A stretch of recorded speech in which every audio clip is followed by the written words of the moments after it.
So it seems, along with doing a coast walk down Dorset Way every year, I do one in Kent as well, as last year I walked from Dover to Deal. The year before that I walked from Thanet Parkway to Broadstairs, and this year I thought I would pick up a walk which I did 4 years ago from Faversham through Whitstable to Chesterfield and Swalecliffe. This time I'm going to head further east through Herne Bay towards Birchington. That's before I started making videos, by the way. So what am I doing in Rochester? Well, it's a beautiful city. Actually, it's a town nowadays with a castle and a cathedral, and I just simply had the time to spend here. Rather than wait half an hour at London Victoria, I thought I would make some progress because Chesterfield and Swalecliffe only get to train every hour. Rochester has had a new station in recent years with new lifts and longer platforms, but you can still see the old platforms, and catching this train we're going to see them out of the window. For the Sunday service are bound in coaches 2, 3, 6 and 7. Interest of safety security, please make sure you keep with personal belongings for 5. So I remember Chesterfield and Swalecliffe being quite a boring, narrow platform station. And with a name like that, it's always made me wonder whether it kind of had one name to start with and then the other one got added on. And in fact, in 1930, it was Swalecliffe Halt. Then in 1987, it became Chesterfield. And then they conjoined the two only 2 years later. Yeah, I wouldn't want to be here when a fast javelin train comes passing through. So one thing I remember about taking the walk to the station from the beach last time is that there was a discrepancy in this little sign here. There was one opposite that didn't have the apostrophe S. That's been taken away. So I guess it's meant to have the apostrophe S. So here we have the Swalecliffe Brook, which is about to make its confluence with the sea. So just up there we'll have the beach. And here we are. So all of that coast I've walked before, although I will revisit Whitstable one day because I've not actually used its station. And then way over there I can actually spot Laysdown on the Isle of Sheppey. We were there only a couple of months ago, but for today we're going to head all the way up this way.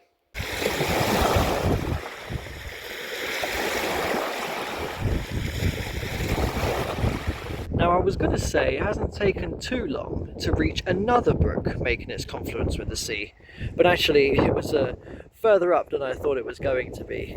That is known as the West Brook, but was originally called the Hampton Brook, and I guess it was renamed because there was a settlement here called Hampton. It had a pier and everything, which was built in the 1860s, but it was lost to erosion in the 1920s. So this is the lost settlement of Hampton.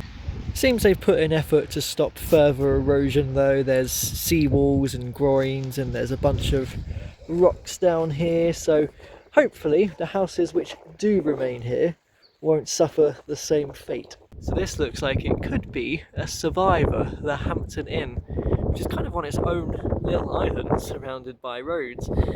And from what the car park sign is suggesting, this must be what is remaining of Hampton Pier. Just this little stub is all that remains. Wow, it most certainly is a survivor. It was the only thing that was there. That has to be that building. Matching it up, it looks very similar. So this brilliant old photograph must have been taken out there then, where the pier was. There's different information boards which give different dates to when the houses were demolished. This one says 1915, another one said 1921, but it seems like it was the creation of the pier which kind of redirected the sea and caused Hampton to become eroded. So again, not too far from leaving Hampton, you reach Herne Bay. I just had a nice walk alongside some beach huts, and I've spotted the entire time a bit of an old pier out there, because Herne Bay once had what was the second longest pier. There was even a tramway down it, like the longest pier at Southend, but that's all that remains today. It suffered damage in 1978, so that bit down there became cut off. Kind of like how Brighton has an old pier as well. And again, I appreciate these information boards along the way because it has some fantastic photos of what the pier once would have looked like. So I couldn't not come on to what remains of the pier to try and get a better shot of just how far it used to go. If it still went all the way down there, I might not have actually walked all of it, nor will I head out there.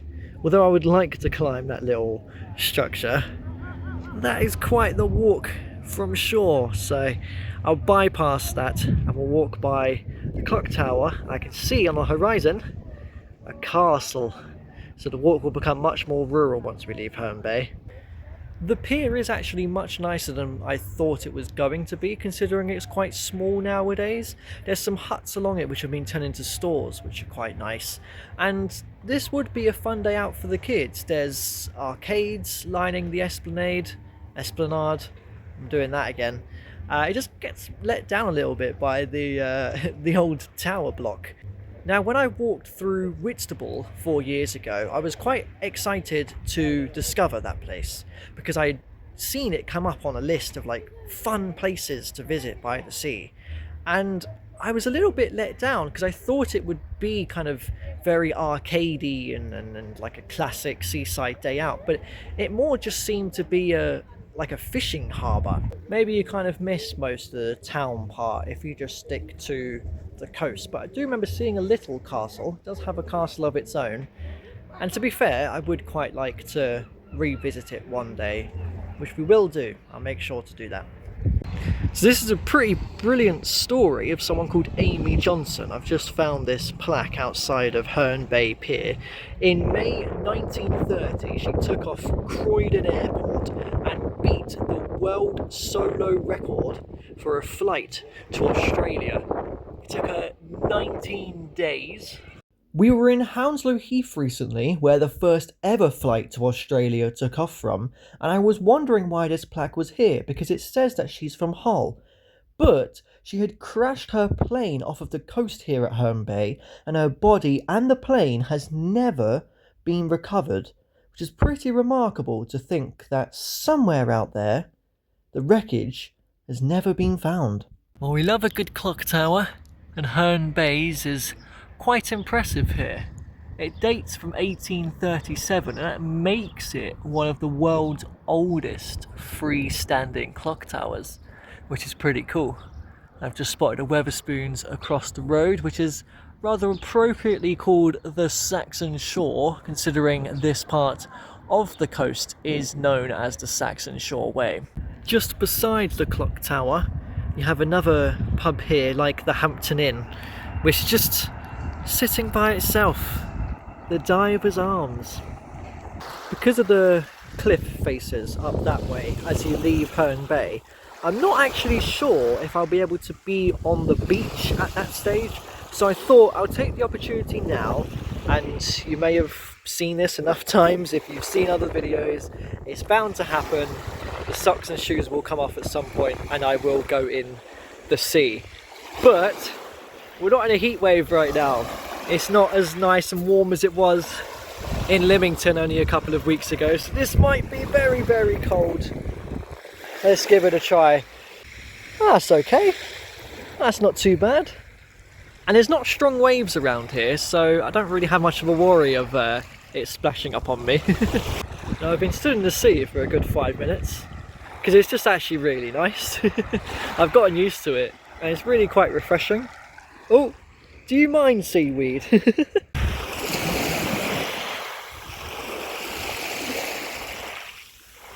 Now, there are some grand old beachfront properties along here. I like how that one is just self-explanatory, called the Orange House. If I've already mentioned a couple of pubs on today's walk, then I can't not point out Herne Bay's oldest pub, the Ship Inn. So there has been little beaches all the way along. It's been beautifully peaceful, really quiet, not that many people around, which is quite in contrast to another brilliant old photograph I found where this promenade was just littered with people back in the 1930s. And I've come across another information board here now, which gives you a great fact. The area of beach is actually one of the best sites in the country for collecting fossilised shark's teeth. That's pretty cool. And the coast path at this point is heading up this path. I think I called it a castle earlier, but I meant to say church, and that is just out of sight now behind that cliff. And it does look like the beach continues, but the path technically doesn't. I don't know if I can really get around that, but I think there's a set of stairs just over here anyways, which will be slightly more direct than if I was to head up on that path. Wow, we've got a bit of a sludgy brook now trying to make its confluence with the sea. I mean, it's not quite reaching the water, it's almost there, it's close enough. But I have found a set of stairs which will get us more directly over towards the church. Well, I've made it on top of the cliffs. I've been up here for a while, and this is making me wonder whether I could have stayed on the beach down there. Either way, it doesn't really matter. I've enjoyed the walk, and I can see our destination. There's the church right on the edge of the cliffs. Well, I've made it to the other end, and it does look like it might have been possible. There is a beach all the way along the bottom of the cliffs. It was just too much of a risk to take it and then, you know, maybe I have to go all the way back. It's just at the end here. How would I have gotten up onto that path? Maybe there I could have climbed. Otherwise, yeah, I could have got across the rocks.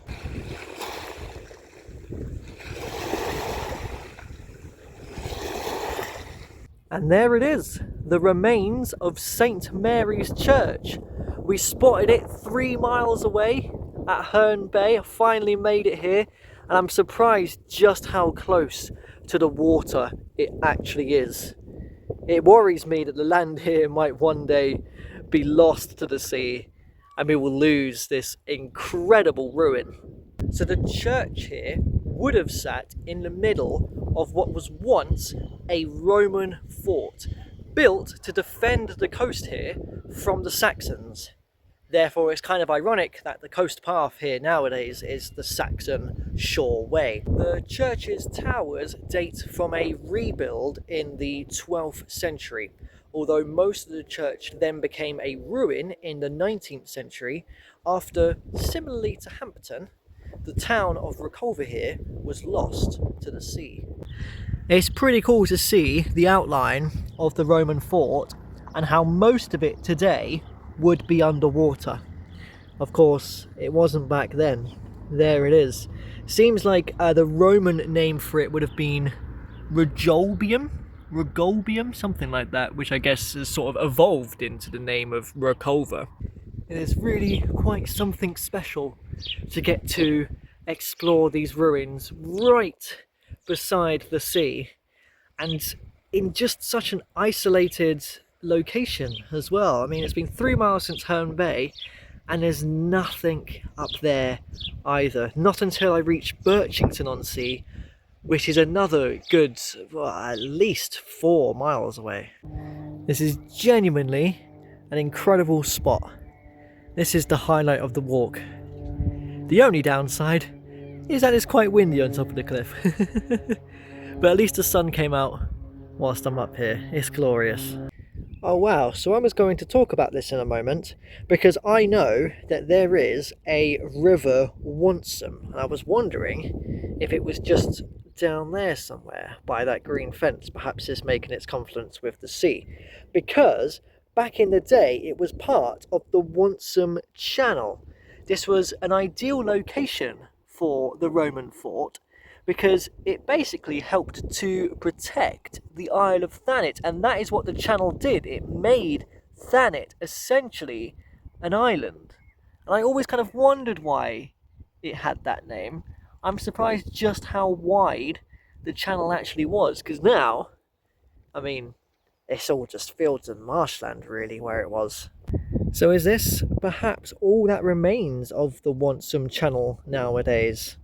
Does that mean from this point onwards I'm on to the Isle of Thanet? Well, maybe not, because I guess the channel would have been actually quite big, there wouldn't have been land here, so it would be much further up. But this is looking to be a good walk towards Birchington anyways. Look at this beach, no one's here. Wow, this is truly something else. There is just absolutely nobody on this whole stretch of coastline. This is amazing. Huh, this is intriguing. The beach heads in that direction, but the path completely avoids this little wetland bit, so it goes the longer way around. I'm contemplating whether to just actually take the beach as it's more direct, even though it would be trickier to walk on the stones than the path. Oh, why not? I've missed the sound of the waves anyways. Don't get to hear them as much up on the footpath. And it is a coast walk for a reason. I have to come down to the beach really.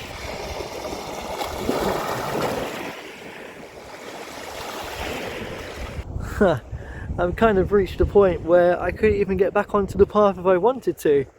That would be quite the climb up them stones. That's amazing how that's formed. Luckily I can keep going on the beach for quite some time. Wow, this has been incredible. I knew this was a rural stretch of the coast, but I've been surprised by just the sheer number of nobody that I've seen.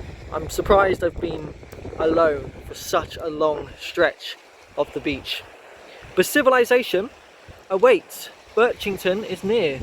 This is exactly why I love to do these coast walks so much, to get to experience places like this that perhaps only the locals ever really walk along, and even then it's quite a long walk back for them. See, most people's idea of heading out to the seaside involves going to major touristy, well-known places like Brighton or Bournemouth.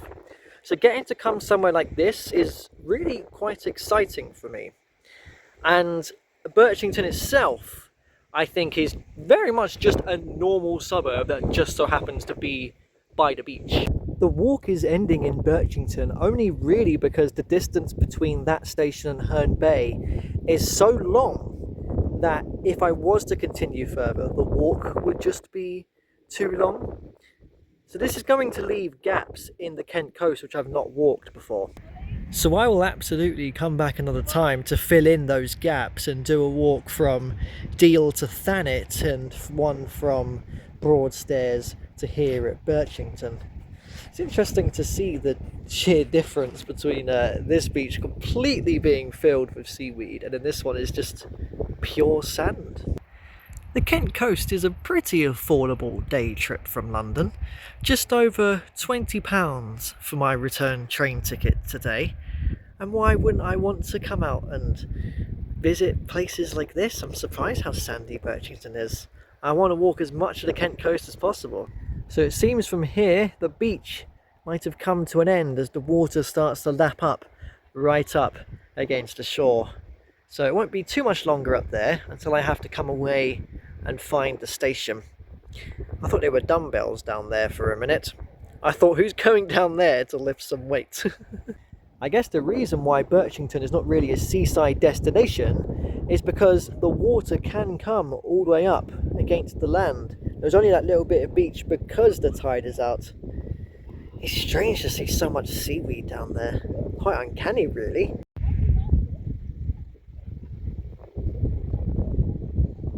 This is quite curious.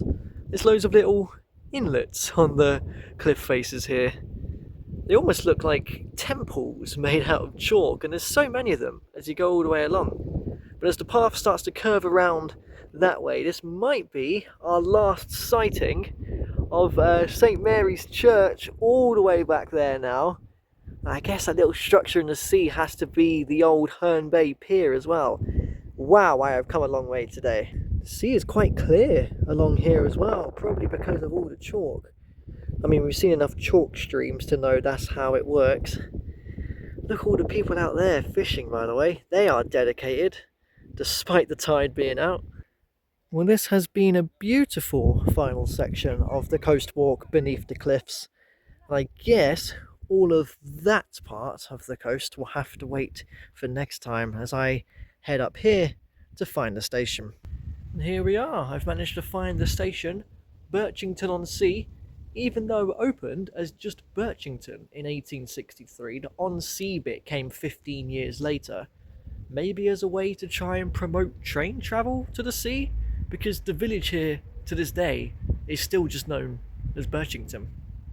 And even though I finished the walk, there's one more station that I quickly want to go and visit today.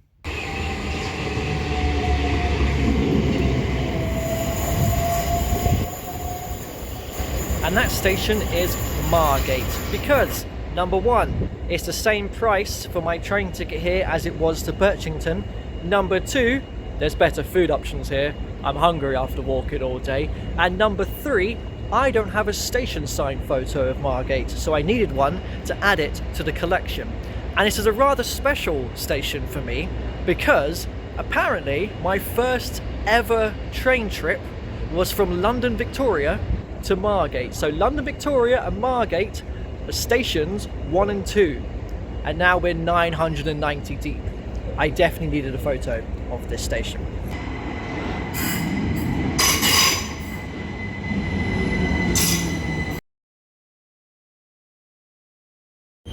Pretty strange to have caught a southern train to Margate.